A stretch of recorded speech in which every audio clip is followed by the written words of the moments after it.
We're at Tiny Telephone right now. Yes. On Vanderslice. Post one night music session. Yes. Thanks for doing it. Hey, thanks for having me there. It was really, really fun. It was special.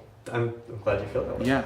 Mainly what I want to talk to you about is the power of the audience. Yeah.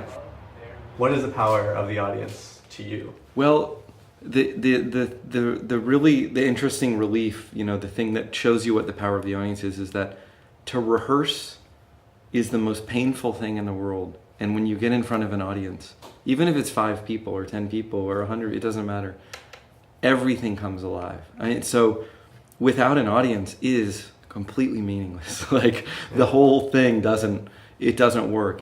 It's amazing. It's like you feel it in your nervous system. It actually, the interesting thing is that I've had shows where like I'll be completely just normal, backstage hanging out, and then the second that you look at the clock and you're like, oh, I have to be on stage in like 5 minutes, you feel this like incredible surge of like inspired creativity. It's like, it's not unlike like a drug experience or like an incredibly strong, good cup of coffee. It's like, it's very energizing and inspiring. It feels like there's like possibilities, The weird thing is that sometimes smaller, more intimate shows are more troubling. They're more anxiety ridden because you're closer. You're like, there's no veiling of like lights or stage or stage height or anything. You're so close to people. But sometimes when you're standing in a garage and there's like 12 of your peers, especially when you know a lot of people and they know who you are and they know your limitations and what's good and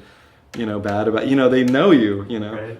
That can be very difficult. That's that right. can be like a lot harder than playing in a more generalized space, with a generic crowd. That can be easier in a weird way. The thing for me that I realized once I started touring and once I started having mistakes happen during the show, I realized that, if you're playing your own show and there's people there that like what you do, they don't care if you forget lyrics. And they don't care.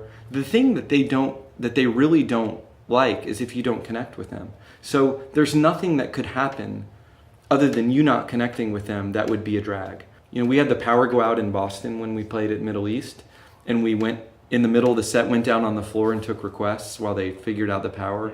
Yeah, those are, you live for stuff like that, Most moments are sitting around with your friends that you meet with through music or through creative stuff. They're not these heightened moments of like, the 30-minute set you play or whatever. You know what I mean? I mean, this is like a very small sliver of what you do, and it's not enough.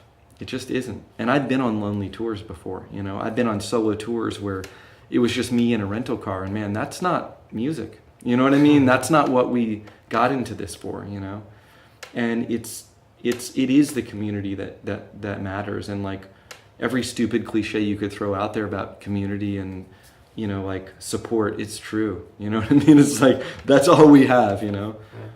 So, and I realize that more and more every year.